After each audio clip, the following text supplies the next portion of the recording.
Good evening, everyone. My name is Roberta Phillips. I'm the CEO of the Prince George's County Memorial Library System. I am honored to welcome you tonight to tonight's program, which is the fourth in the series of author events exploring Black identity in America that we are co-presenting with the Black Caucus of the American Library Association and the Prince George's County Human Relations Commission. We are grateful to the Maryland Commission on Civil Rights, which is also supporting tonight's event.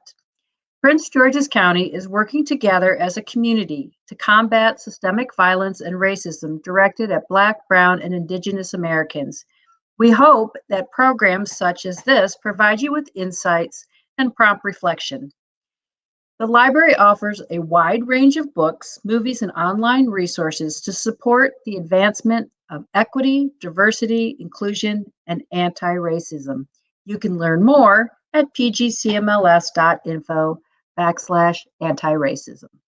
Tonight's special guest is Eddie Glaude, a nationally recognized author and scholar who is an important voice in the ongoing conversation about advancing social equity in the United States. His most well-known books, Democracy in Black, How Race Still Enslaves the American Soul, and In a Shade of Blue, Pragmatism and the Politics of Black America, take a wide look at Black communities and reveal complexities, vulnerabilities, and opportunities for hope. He is the chair of the Department of African American Studies at Princeton University and the current president of the American Academy of Religion. Glaude is the author of 2 edited volumes and many influential articles about religion for academic journals.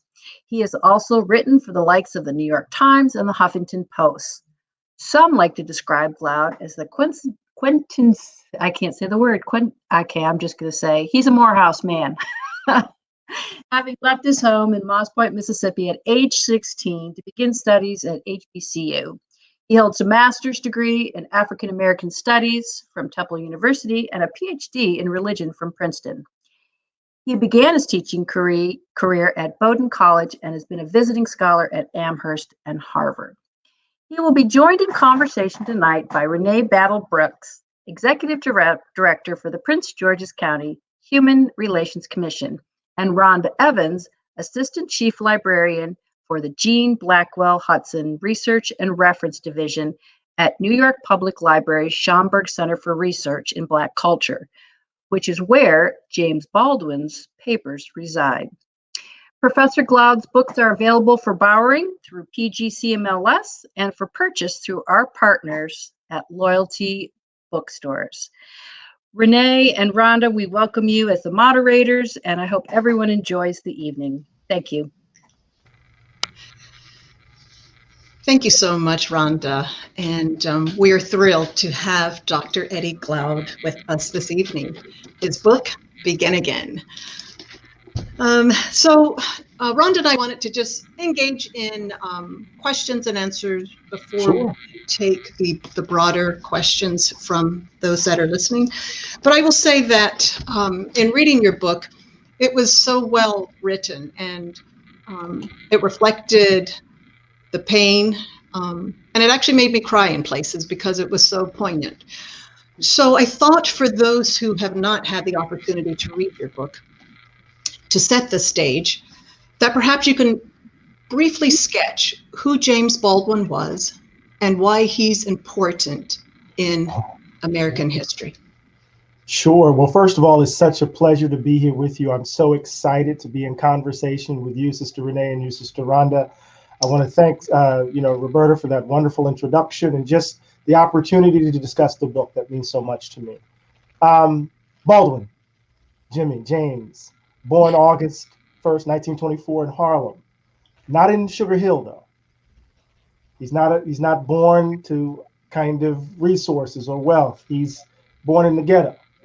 He's raised in some ways in an era in which Depression, New York, he's born in 1924, economy collapses by 1929, so he's being reared in a moment in which resources are being drained from Harlem in very clear ways. He graduates from DeWitt High School. He's a modest student, a mediocre student at best, but he had a talent for writing. Was extraordinary. He wanted to tell the stories in his head. He leaves New York for a variety of reasons, mainly because he knew that, in some ways, that as he put it later in his life, that if he stayed in the United States, he would either get killed or he would kill somebody, because the rage that was in his stepfather was in him. And you read Notes of a Native Son, published the second book, first book of essays published after Go Tell It on the Mountain. There you see Baldwin struggling with the presence of his stepfather. But by 1948, he has to leave New York and leave the United States, and he makes his way to Paris. So you go from the hood of Harlem to the alleys of Greenwich Village to the alleys of Paris. And then Baldwin, in some ways, wills himself into becoming this extraordinary writer, not only an American writer, but a writer around the globe. I think he's the most searing interpreter of race and American democracy we've ever produced. His use of language rivals that of Henry James and Ralph Waldo Emerson. He's influenced by the sound and rhythm of Black speech, of Black homiletics, of the King James Bible. The fact that this high school graduate willed himself into becoming one of the world's greatest writers is just an extraordinary achievement. He dies in December of 1987, throat cancer, in St. Paul de Vence. And it was a terrible loss. But over the course of that stormy life, what did he produce? Oh my, some of the best literature I've ever read. So. Thank you. That's a great backdrop for those who have not had the opportunity. Rhonda, do you have a question? Yeah, Dr. Glaude, thank you so much for that wonderful history of James Baldwin. And the book really impacted me. Actually, I read it and then I listened to it with my mother, who went to Howard in the 60s. So having that kind of different generational experience was really interesting. And talking about Baldwin's travels, you talk in the book about the elsewhere, and the quote that really stood out to me was, Baldwin insisted that it was outside the United States that he came to understand the country more fully. So can you talk more about elsewhere, and especially what does it mean for Black people to have an elsewhere, and especially now that we can't actually physically have an elsewhere, what does that mean? Well, thank you so much for that question. That chapter was almost wasn't written. I was supposed to go to Istanbul, and I was going to travel everywhere that Baldwin was. Right, I was going to follow his footsteps in Istanbul. And I'm a critic of Donald Trump. I'm on television a lot, and I remember my wife and others saying, "You are going to go to Erdogan's Turkey? Are you insane?" And so there was this kind of decision on the part of Crown and others that I shouldn't go to Istanbul for a variety of reasons. And so my editor was like, "Why don't you write a chapter where you go interview activists and the like?" And I was like, "We're always extracting something from them. Can I write something to them, for them?" And Jimmy was clear that after his friend Eugene Worth committed suicide, jumped off the George Washington Bridge, he knew in some ways why he did that. Baldwin was feeling confined by, the assumptions of who he was and who he was supposed to be as this poor Black man, trying to express his own desire to be a writer, trying to express his own desire as a sexual being. And he was confined at every turn. And so, as I said earlier, he knew he had to leave the country. So he said he just decided he could have gone anywhere. And he decided, we know why he wound up in Paris. Richard Wright was there. There's a Black expat community there. But I think Baldwin never saw himself as an exile. He saw himself as he called himself a transatlantic commuter. And what he realized as he went to Paris, right, all of the stuff, the mess that was in him in Harlem traveled with him. And as he was trying to finish Go Tell It on the Mountain, he longed for the sound of Black English. He longed for the culture. the love of his family. So he never quite left America. He just needed the distance in order to breathe. Now, I was trying to figure out, well, we all can't, afford to take the risk to go to Paris or to leave the country. So what is this elsewhere doing for him? In some ways, it's a community of love where you can laugh full belly laughs, where you can be enraged, where you can be vulnerable, where if your knees buckle, there are folk who have your back. And so Baldwin found a community of love that allowed him to be fully himself, right, in this moment. And we all need that. And you can find that right here, where you can pull out of the mess. Like for me, I know I needed to start writing Begin Again outside of the United States. So I initially rented an apartment in St. Thomas, and I had a nice flat overlooking the Caribbean Sea. And then Hurricane Maria blew me back to the United States because, they knew I needed to come back, right? And then I found myself in Heidelberg for a summer. And it was in Heidelberg that I realized the hook. But I was always looking to America in some ways. I needed a community of love, a place where I could retreat, where I didn't have to have Trump in my head, where I didn't have to think about white folks losing their minds, right? Where I didn't have to kind of grapple with the feeling that the country had betrayed us again, right? Where I could go and laugh full belly laughs and cuss like my daddy taught me how to cuss, right? And be vulnerable, right? When the world oftentimes isn't too comfortable with me being vulnerable. So that's what I mean by finding your elsewhere in this moment. Yeah. Absolutely. And it's so necessary right now. And I guess, Renee, I can follow up on that with something else that kind of came up in your book related to the elsewhere and Baldwin's travels. And that's kind of his identity, right? His queerness. Yeah. And one thing that I thought was very interesting in your book was talking about how there was some tension because of his queerness with MLK and other leaders of the movement. And how do you think that affected his place in the movement? I think that's such a great question, Rhonda. And I had I was really, it was a vexing issue to deal with in the book, because in some ways I was trying to be true to how Baldwin talked about his sexual desire and his sexuality. He's very private. He called himself a Puritan in times, right? And he was vehemently, he was very protective of his private life in this sense. But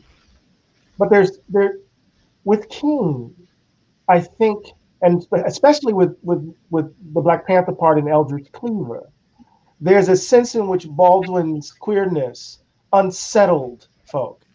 It was out in the open in a way that Bayard Rustin's wasn't, right? In a sense. When I interviewed Angela Davis for the book, and it was so beautiful interviewing Angela Davis for the book. And when I came across this video of her and Baldwin at Berkeley, and she was like a wide-eyed little girl around him. She was so indebted to him, right? She really, really admired him. And when I interviewed her just a few years ago, that same look was present in her eyes. And she would tell me, she said, in so many ways, Jimmy was out there by himself. He was out there all alone. So when he writes Giovanni's room as the follow-up to Go Tell It on the Mountain, oh my God, right? Mm-hmm. And he says, no, you couldn't hold that over me. I told you. And so she was saying he was out there all by himself in some ways. But with King, I think it's not only his sexuality, Rhonda, I think it's also the class position. King comes from the he's Atlanta bourgeois. I went to Morehouse. I know what Atlanta bourgeois is, right? That's a particular kind of Black bourgeoisie down there, right? And he comes from preacher royalty. Baldwin is from the hood, and that class conflict evidenced itself. King, reserved, wouldn't let anybody see him smoke. Baldwin, prone to the dramatic and the like, right? And so there is this sense in which not only his sexuality was unsettling, but I also think the class position proved to be an interesting hurdle as well. Definitely. Renee, did you want to follow up? Yes, it's sort of changing the topic just a little bit. I'm always trying to listen and view this from the position of someone who hasn't had the opportunity, and I want to sort of whet their appetite. So in your book, you talk about the lie. Yeah. And if you could unpack for us what the lie is, and if you could talk to it as well in the context of, say, the 1619 Project or the removal of Confederate monuments, sort of frame that so people understand what the lie that's referenced in the book is. So in my last book, Democracy in Black, I make a claim that at the heart of white supremacy is really something that I call the value gap. This belief that white people are valued more than others, and how that belief shapes our dispositions and informs our social, political, and economic arrangements, right? And so it distorts and disfigures our characters, as it were. Now, the value gap is the through line of American history. It's going to look one way in the context of slavery. It's going to look differently in the context of Jim Crow. It's going to even look differently in the context of having our first Black president. And what we do is we tell ourselves lies about to protect the innocence that is actually contradicted by the value gap. So we'll tell ourselves this story about America as the shining city on the hill. We'll tell ourselves this story that we're the Redeemer nation, or we'll tell ourselves the story that we're an example of democracy achieved. But Jimmy writes this in 1964 in an essay entitled The White Problem. He says, I quote this on page 9. He says, and I'm paraphrasing here, he says that the founders of the country, that the country was founded on a fatal flaw. That these people who thought that they were in some ways instantiating democracy also held chattel. And they had to tell themselves that these people that they were holding as slaves were not human beings. Because if they were not human beings, then no crime would have been committed. And then here's the line. Baldwin says, it is that lie that is the source of our present trouble, right? So we've told a lie about Black people. We've told the lie about our treatment of Black people. We've told the lie about who we take ourselves to be as an example of democracy achieved. And Jimmy gets at this in Fire Next Time in 1963 when he says, it's the innocence that constitutes the crime. You can't do all of this and then claim to be innocent, right? So here we are in 2020, 8 minutes and 46 seconds. Public lynching. Breonna Taylor, Ahmaud Arbery, we can call the roll. And in the midst of the protest, in the middle of a global pandemic that is killing us disproportionately, the question of history emerges as folk begin to attack the symbols, the monuments of an ideology that justifies, that makes possible what Chauvin did to George Floyd. And what are we witnessing in this moment around Confederate statues, around Woodrow Wilson's name, around Teddy Roosevelt's name? We're witnessing in real time the reassertion of the lie. I'm trying to get at your question, Renee. So the 1619 Project wasn't a project about an origin story. It was a story, is actually a project about a beginning story. Now, what do I mean? Edward Said writes in his wonderful book, Beginnings, he says, the problem of beginnings is the beginning of the problem. Where you start the story matters. So what happens to our self-conception if we begin with Jamestown as opposed to Plymouth Rock? Well, you get slavery, you get native peoples, you get indentured servants, you get America's a corporation before it's a nation. All of this stuff comes into view. What do we get immediately in response to the 1619 Project, the 1776 Project? A reassertion of the lie, because we want to do what? We want to wipe away our sins because we can't confront what the mirror says about us, right? What do we get in? We get Office of Management and Budget saying any training around racial bias constitutes, in effect, anti-American propaganda. Fascinating, right? So what we're witnessing in this moment in real time is the reassertion of the lie. And that happens at every moment when the country is facing an opportunity to imagine itself otherwise. So in talking about the lie, then I think we have to talk about when you tell about this critical inventory and choosing life. If you could expound upon that and sort of tie that up. Yeah, oh my God, Baldwin would say all the time, we must choose life. We must choose life. It's one of my favorite lines in Fire Next Time. He talks about all the idols that we embrace, whether it be, nations, temples, mosques, altars, the idols of race, all to avoid the one fact that we have, and that is the fact of death. And then he says, to my mind, he says something to the effect, right? One should should embrace the fact of death by embracing with passion the conundrum of life. You have to earn one's death by embracing the conundrum of life, he says, right? So when Baldwin says choose life, he wants us to leave behind the swaddling clothing. Right? He wants us to grow up, because he says the nation is stuck in a kind of perpetual adolescence. America is like I don't know if y'all knew I was going to tell all of these truths, but I have to, right? America is like Never Land, populated by lost boys and lost girls. And what's distinctive about lost boys and lost girls? They don't want to be responsible. They don't want to be held to account. Baldwin even says, I'm getting to the answer. Baldwin even says that freedom is the end of innocence. Because he says the end of innocence means that you've jumped into the fray. You're taking risk. So if you're gonna reach for wisdom, you got to leave youth behind. Right? So part of what I'm trying to get at when he says choose life, he wants us to leave behind the illusions of safety, the comfort of safety, and step into it to confront one's fears. That's why he said he went to the South when he got back from Paris, when he got back from France. He said he had to run toward his fear. And by running toward the fear, he was able in some ways to imagine, right, a broader set of possibilities, not only for himself, but for the nation. Choose life. That means it's powerful. You got to choose the funkiness. You got to choose the contradictions. You got to live in it, right? That's you right. can't hide from it, No, that's right. And so that's part of the critical inventory that he talks about, that you talk about, and what we must do then to choose life.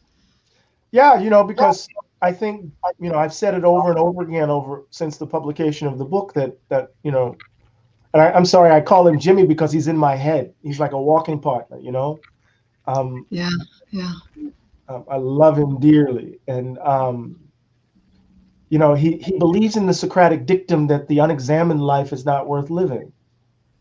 And he holds this position that I think is so true, that the messiness of our world is actually a reflection of the messiness of our interior lives. I barely survived writing the book, because I found myself as I was writing constantly reaching for a glass of Jameson. Right?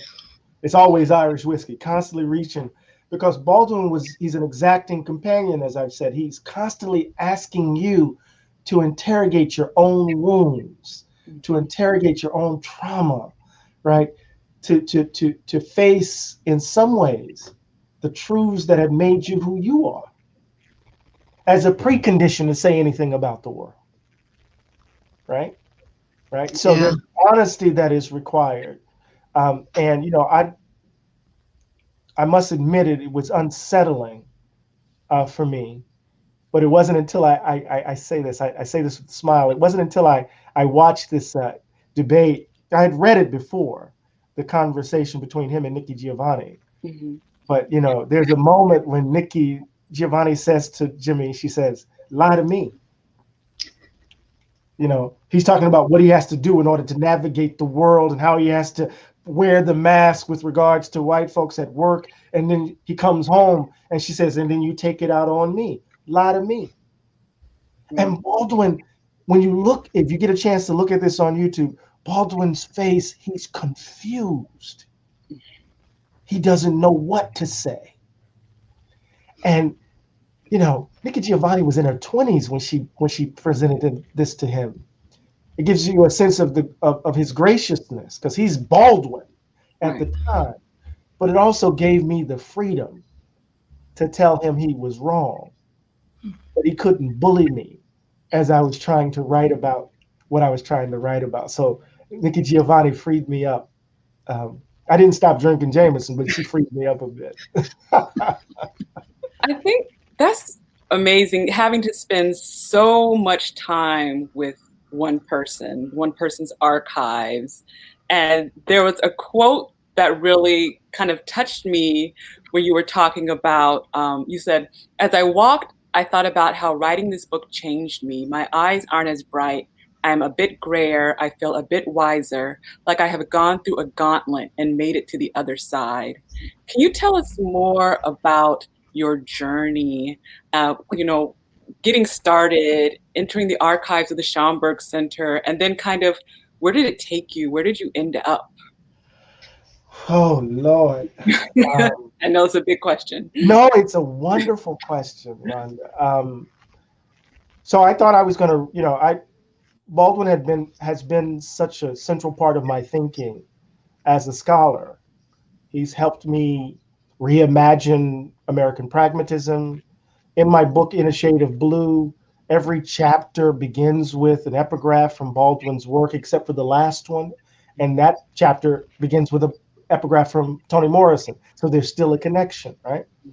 And so I thought I was just going to finally, you know, in a Democracy in Black, the book before this one, Baldwin's everywhere. He's just not explicit. I'm not explicit. So I said, I'm going to bring him onto the stage. He's not going to be in the background now. So I had decided I was going to write this intellectual biography. And, you know, the archive just wasn't what it could have been. It just wasn't giving me what I thought it would give me. Mm-hmm. It has a lot to do with the fact that much of the material is embargoed for 30 years, as you know. And the family, it can be a challenge sometimes, right? And then I was depressed. I was like, you know, damn, this nation did it again, and now my baby has to go through this. And so it was only when I got to Heidelberg and when I saw those police officers with their knees in the back of this Black man screaming at the top of his lungs, and then I went back to my flat and I started writing furiously, and that was the introduction. Mm-hmm. And it was barely edited. That turned out to be the introduction of the book. Wow. And I had the hook. And so then I said, okay, I'm not going to write about Jimmy. I'm going to write with him, right? He went through his moment of betrayal. He had to pick up the pieces after they killed King, after they blew the bottom half of King's face off. Baldwin had to pick up the pieces. He tried to kill himself in '69, and then he had to figure this out. And when he figured it out, it was 1972 with the publication of No Name in the Street. This book is going to be the spine of Begin Again. I'm going to think with this book, and this book is all about trauma, all about wound, all about the fragmentation of memory. How can I think with this book? And what that required of me was to say, okay, Eddie, if you're going to do this, we're going to leave behind all of this training. And you're going to finally take the risk to be the writer that you think you are. You're going to walk with Jimmy. You think you got those kind of chops? Because Baldwin can run over you like a beer can in the street. Those sentences, you can find yourself trying to imitate it, right? And so I said, I'm going to be a writer.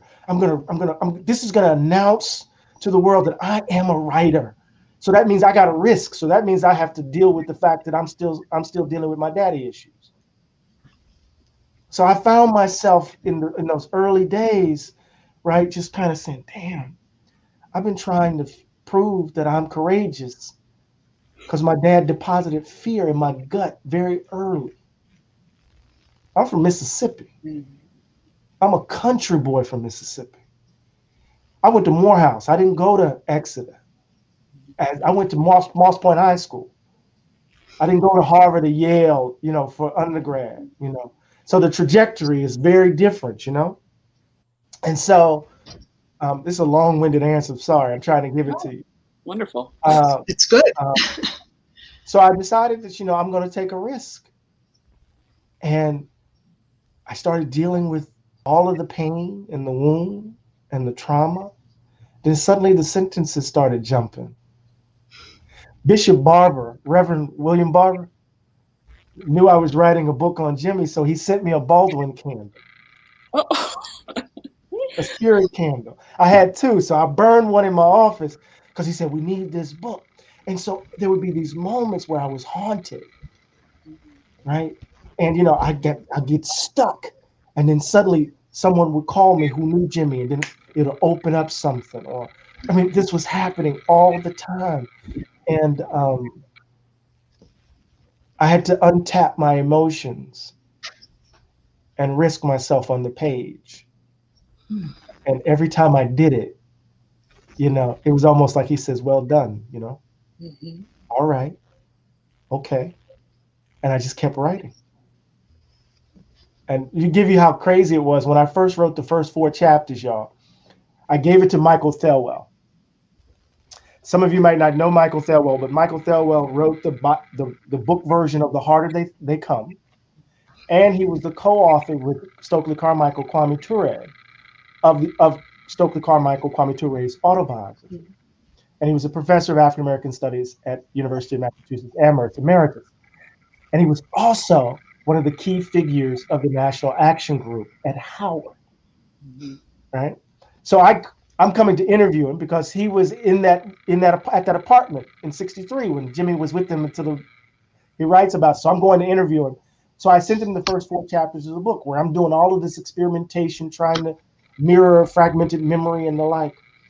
And he's Jamaican, and I walk into his house, and he says, "Glaude," in thick patois. Luckily I can understand it because my wife is Jamaican. And he says, "I thought you were smart, but then you send me this bullshit." And I hear his voice. I said, "Trust it." Then he says, "Send him the introduction you wrote in Heidelberg." And so I sent him the introduction, and then I sent my editor the introduction, and everybody goes, "Oh, I get it now." And that's how the book was written. Sorry, Rhonda. That's amazing to kind of hear your journey and your transformation, and also being able to talk to so many people who actually had experiences and knew James Baldwin. And what kind of impact did he had on the people around him when you were talking to people? Like how was that? How did they respond to him? How did he impact their lives just being with them? They're like me. First of all, I wanted to talk about the chaos of Donald Trump. I went into the storm of Jimmy's life. Because it's just straight up chaos, right? I'm a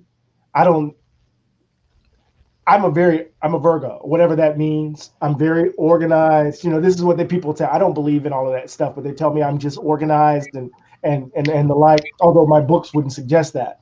But Baldwin's life is just chaos, right? But there is this extraordinary power. And so I happened to get an email, a direct message on Facebook from Carol Weinstein. Mm-hmm. And Carol Weinstein was the partner of David Baldwin, Jimmy's brother. Mm-hmm. And Carol's telling me about all the things that happened in New York and in France and in Istanbul, and of the groups, the folks who would flow through the apartment in England, who would show up in Istanbul, and Jimmy's rhythm, it'd be, sleep until noon, 1 o'clock, 2 o'clock in the morning, get up, have his coffee, smoke a cigarette, eat, then start the drinking, and then socialize. And then when everybody else is going back to bed, he goes into his study and writes. Mm-hmm. When you read the essay in Nothing Personal, the book that he did, the photography book he did with Richard Avedon. Yeah. Richard Avedon, and they had to corral him after a night of drinking And he said, okay. He goes into a room and for 24 hours straight writes and comes out with that essay. He just kind of goes, God, why, come on, man. So I think what I saw is that in interviewing a whole bunch of folk, there was admiration. Mm-hmm. There was also a sense of how vulnerable he was, how fragile he was, how courageous he was, right? This fragile queer Black man. Oh my God. Yeah. But that's. Wow, it kind of leads me to a question that you touched upon when you talked about sort of activism takes a toll was something that you said in the book. And I wonder, and you've kind of hit on it, but what does that reveal perhaps about how we should take care of ourselves? And if you are willing to share how you took care of yourself, because there are all of these emotions, pain, anger, rage, suffering. Yeah. Well, I'm not taking care of myself. Yeah. I'm honest. Yeah. And Jimmy is when you read No Name in the Street, oh, there's this wonderful passage, right? See, the books are real. It's not just Not a virtual background. yeah. There's this wonderful passage in No Name in the Street. And remember, that's the spine of the book. It's me thinking about this book as the window, as the bridge between pre-King and post-King's assassination. He says, since Martin's death in Memphis and that tremendous day in Atlanta, something has altered in me. Something has gone away. And he says, the mind is a strange and terrible vehicle, moving according to the rigorous rules of its own. And my own mind, after I had left Atlanta, began to move backward in time to places, people, and events I thought I had forgotten. Sorrow drove it there, I think. Sorrow and a certain kind of bewilderment, triggered perhaps by something which happened to me in connection with Martin's funeral. Now, what he's talking about, what happened to him in connection with Martin's funeral, is that an old childhood friend saw Jimmy attend Martin's funeral in a particular suit, a black suit. And Jimmy had written that he would never wear that suit again. So his childhood friend wrote him to say, since you're not going to wear the suit again, can I have it? And Baldwin, in this extraordinary literary move, describes him driving back to his old neighborhood in the limousine, how celebrity has created this distance, right? In this moment in which he's talking about the trauma of what has happened, the betrayal of the country and all this, he's trying to give us a sense of how he's trying to live in his body as James Baldwin, not as Jimmy, not as Jamie, right? But as James Baldwin, right? The celebrity. And so as the person who's bearing witness for the country, for Black folk, right? And the sense of possession that people have of him and the distance between James Baldwin and who he is, right? So it's very hard to take care of oneself in doing this work. It's just very hard. Yeah. And I haven't figured it out yet. And I was up close when Cornel West became Cornel West. I knew him before he became Cornel West because he's my teacher.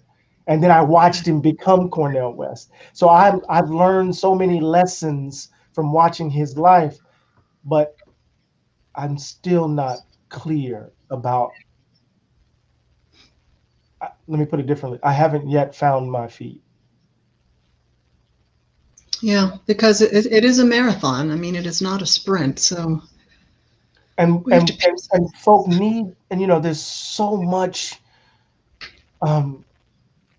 pain and so much need, and then you combine that with celebrity culture and with what television does and all this other, And the thing that we have to worry about is, and I'll say this, and perhaps the folk won't understand, but hopefully they will. You have to constantly figure out whether or not you're going to take the bribe, because it's coming at you every day. Yeah. Jimmy never took it. That's why he never got a Nobel. Yeah, deep. His sacrifices for his authenticity, right? He knew what was going to happen when he did not turn his back on those young folk who embraced Black power. Mm-hmm. He didn't agree with everything they said. He actually, excuse my language, called it mystical Black bullshit in some places, right? Mm-hmm. But he told those young people in 1963 at Howard that if you promise your elder brother that you will not believe what the world says about you, I will promise you that I will never betray you. And he never did. He never did. And I think we want to take some questions from the public, but before we do that, I think that's a great way to kind of lead into a quote that you have on page 169. I'm going to read it here, and it's about voting. Yes, you talk about Baldwin writes in Notes on the House of Bondage, my vote will probably not get me a job or a home or help me through school or another Vietnam or a third World War, but it may keep me here long enough for me to see and use the turning of the tide. For the tide has got to turn, and if Carter is reelected, it will be by means of the Black vote, and it will not be a vote for Carter, it will be a coldly calculated risk, a means of buying time. And then you write, I wish I had learned that lesson. So on the eve of another presidential election, can you talk to us a bit more about the importance of buying time? Yeah, I have I'm not no pretense in believing that Joe Biden is the savior.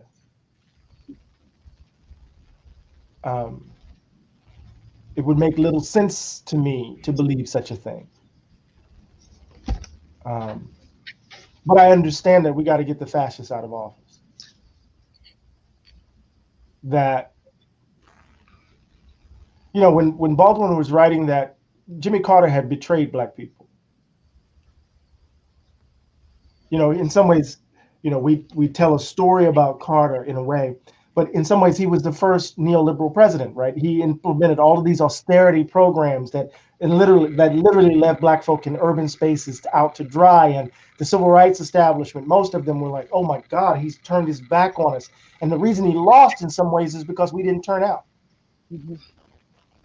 And then we got Reagan. And Reagan was, for Black activists, many Black activists, as notorious as George Wallace. He was the governor of California during the repression of the Panther Party. He was the one who harassed and harangued Angela Davis. He was as notorious as George Wallace. So Baldwin says, we fought and we died trying to get the franchise, and only to realize we have nothing to vote for. And then he says, but we got to buy ourselves some time. And so in this moment, what we need to understand, and I think I got a title for my new book. I'm trying to work on it. It's either I think it's going to be The Stone Rolled Away. Ooh. I got to look. I'm going to look this way when I say that. We got to understand what resurrection is, right? Mm-hmm. My faith isn't in Joe Biden. My faith is in us. Mm-hmm. We have to turn out in massive numbers to end this nightmare, but to understand that we have so much more work to do, right? So much more work to do. Yeah. Yeah, sobering. Wonderful. Yes.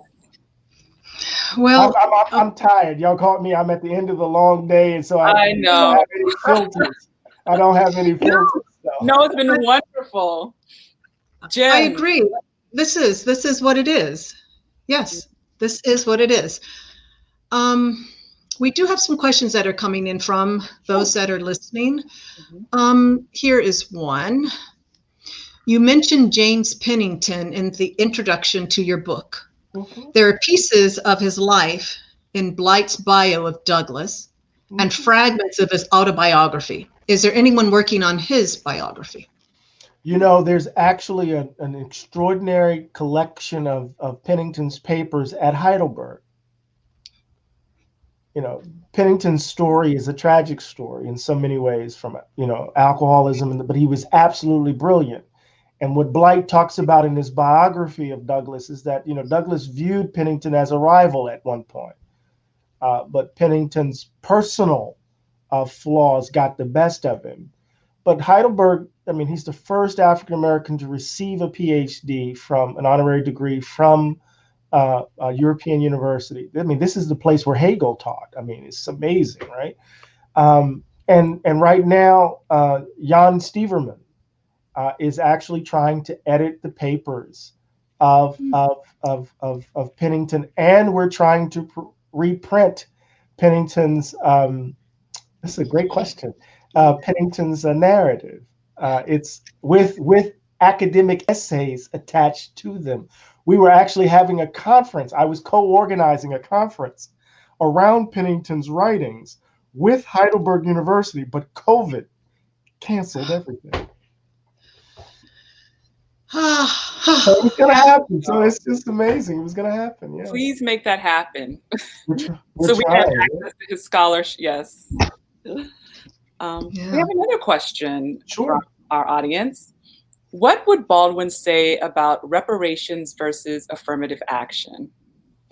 So I'm always leery of trying to anticipate what Jimmy would say about anything. There's 7,000 pages of his writing, and I'm sure we could find within that extraordinary corpus some insight about this subject. My intuition is that he would quibble with the opposition. What does it mean to think about reparations versus affirmative action? What are we talking about here? At the heart of both of them is something that's much more fundamental. We got to tell the truth about who we are. You know, Brian Stevenson is right. Truth and reconciliation is sequential. We got to tell the truth in order for us to reconcile so that we can repair. And so if we're thinking about reparations and affirmative action as oppositional, right, then we haven't gotten to the heart of the matter. And the heart of the matter is this: we have to uproot this idea that white people matter more than others. We got to get at how that is evidenced, not only in our dispositions, but in our built environment. We have to tell the truth about what we've done so that then we can get about the work of being otherwise. Baldwin says the trouble is deeper than we wish to think because the trouble is in us. You see? Yes. So I'm troubling the reparations versus affirmative action issue. Let's get to the heart of the matter. First, let's tell the truth about what we've done and who we are so that we can imagine ourselves otherwise. Yes. The lie, right? Mm-hmm. Yes. And the critical inventory as the other part of that. Yeah. In the book, and you discuss the word backlash. Saying that it's not the right word to use. And just a part of that, you know, the word backlash covers in a cloak of fears. In another place, you say moments when the prospect of genuine change around racial matters hits a wall of resistance, then we start using the word. Can you expound upon that? Yeah, you know, backlash is a nice way of saying white folks are being racist again. Right? It's just what is it? What else is it? Right? When we get to a moment where we actually are challenging this view of racial equality as a zero-sum game, suddenly some people want to double down on the old arrangements. What else is that? Why are we naming it backlash? Call it what it is. You see? And part of what we continually do in the United States is we avoid our ghastly failures. We are avoiding what we've actually chosen, right? And because we're not confronting the problem, we can't change it. We can't even position ourselves to change it because we're lying to ourselves. So backlash is a nice way of saying white folks are being racist again. Mm. And I don't, and look, I'm gonna just be clear, right? You have to make a choice. And Baldwin he drops this line in The Evidence of Things Not Seen. It's a wonderful book, although many people don't like it. Published in 1987. It's his last book about the Atlanta child murders. You should read it in tandem with Tony K. Bambara's novel about the Atlanta child murders that Toni Morrison edited. It's fascinating. But what Baldwin makes this distinction between white people and people who happen to be white. I happen to love a lot of people who happen to be white, and then they're white people. Choose. What's the substance of the choice? White people are invested in the idea that white people should be valued more than others. Those who happen to be white are engaged in the ongoing interrogation of the fact that white supremacy comes to them as natural as language, you see. And so, tell the truth. Backlash is just one of those coded ways of us avoiding the truth. Is that all right, Renee? Renee's looking at me like, Lord. Yes, that's okay. I'm sorry, Rob. No, I think that was fascinating. And I also think about kind of in relationship to what you were saying earlier about the 1619 Project and the response. And I think when I think of backlash, I'm thinking of just the constant response to the truth, as you talk about the lie. And one example that's current, I guess, is Trump's new executive order, the Patriotic Education Act, and the fact that he uses the word patriotic is very intentional. So maybe if you can talk about the backlash in relationship to the response factor and responding to the truth. Right. So there, look, how can I put this? Ralph Waldo Emerson says that God speaks to us through our imaginations. Isn't that beautiful? It is. And whenever I tell my students that God speaks to us through our imaginations, then I immediately say, if that's true, then what is the devil doing? Good question. So what is happening here, right? There's a sense in which the reassertion of the lie is an attempt to keep us from imagining America differently. The response is to seize our imaginations, to think that we can only imagine our options as being bound up with what is as opposed to what could be. Right? So the reassertion of this particular story has everything to do with the commitment to the idea that America is a white nation in the vein of old Europe. Now, I write something in the book that's controversial. Well, a lot of things in the book that's controversial, but I say the idea of white America is irredeemable. There's nothing about the idea that if you're white, you should be valued more than others that is salvageable. There's nothing about that. But it doesn't mean that we are irredeemable. See, the idea of white America is irredeemable, but it doesn't mean that we are. So the question is, when Trump and others reassert this particular history, they want to occupy our imaginations. They want to say, you can't imagine yourself otherwise. And I want to suggest that we sound the language of Bartleby the Scrivener. I prefer not. Yes. I prefer not. And I think that's the work that we have to do, But I'm sorry, I'm going on and on. No, that was great. And deep. I love how deep that goes. He takes it to the bottom of the ocean. There is one other question.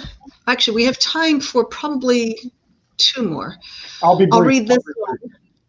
Yeah, maybe I'll ask my question or our question before I ask that one, because I don't want to end on,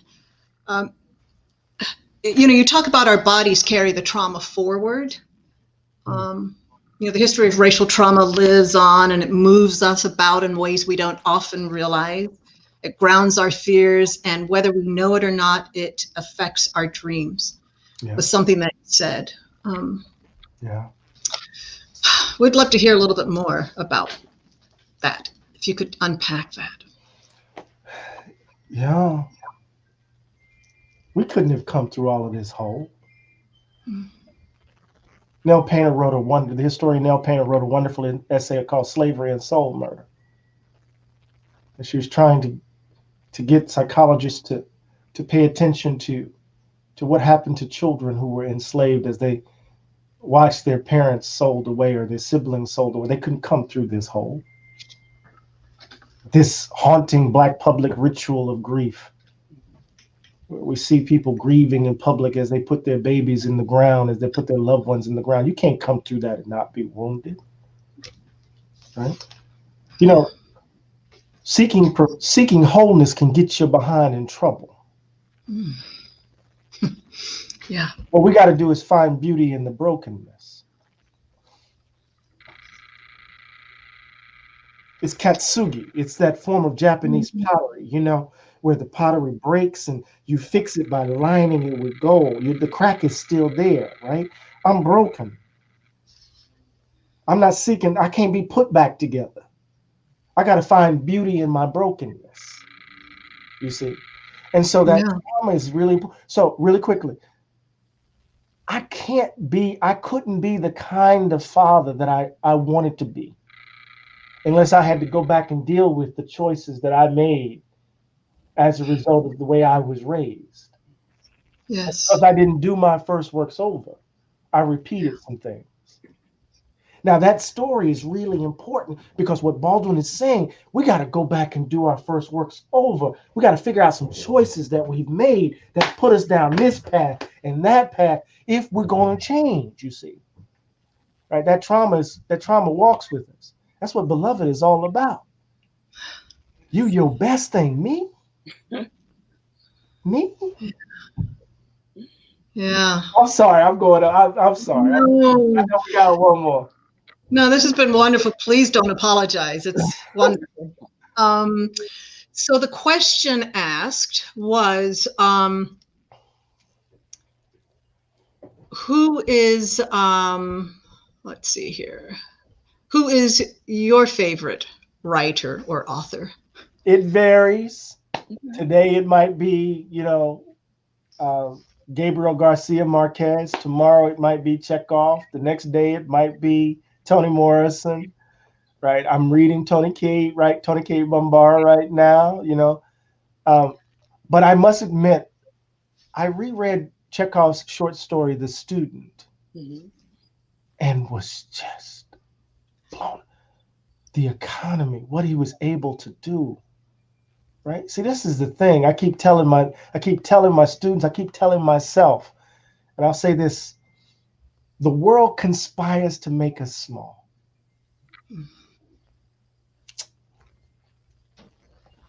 The world conspires to make us small. The question that we have to answer is, will you be complicit? And what Jimmy taught me as I was writing this book, and what I believe in my heart of hearts, is that we have to take giant steps. And when Coltrane played Giant Steps, they didn't know what the hell he was doing. Right. So I hope the book offers you something. Absolutely. And offers us a way of seeing a way forward, because it's helped me to keep how can I put it? It's helped me understand that hope is invented every day, as Jimmy said. Yes. That's right. No, the book does provide a map, and yes, and hope. So it's 7:59. Hit it right on the head. Right on time. So for the closing remarks, might push us over a little, but so Alvin Gillard, the director of the Maryland Alvin Gillard, the director of the Maryland Commission on Civil Rights, was to give the closing, but he's having some internet Wi-Fi issues. So, thank you for all tuning in this evening in conversation with Dr. Eddie Glaude. It has been a privilege to participate, and we are grateful to Dr. Glaude for your time, for your insight, and for your wisdom. I also want to thank the Prince George's County Memorial Library System, one of our awesome partners, the Human Relations Commission, that's us, and because this is what Alvin was going to be reading, and the Black Caucus of the American Library Association for bringing this event to us this evening. Having the courage to engage in these kinds of discussions are critical if we are serious about dismantling structural racism and building a better America for everyone. We hope you can join us in tomorrow evening's author discussion as the Prince George's County Memorial Library System and the Human Relations Commission welcome Carter Sickles, discussing his novel, The Prettiest Star. Mm-hmm. Thank you so much, Dr. Glaude. Thank you, Rhonda, for joining us. Thank you, Library System, and everyone. Thank you. Have a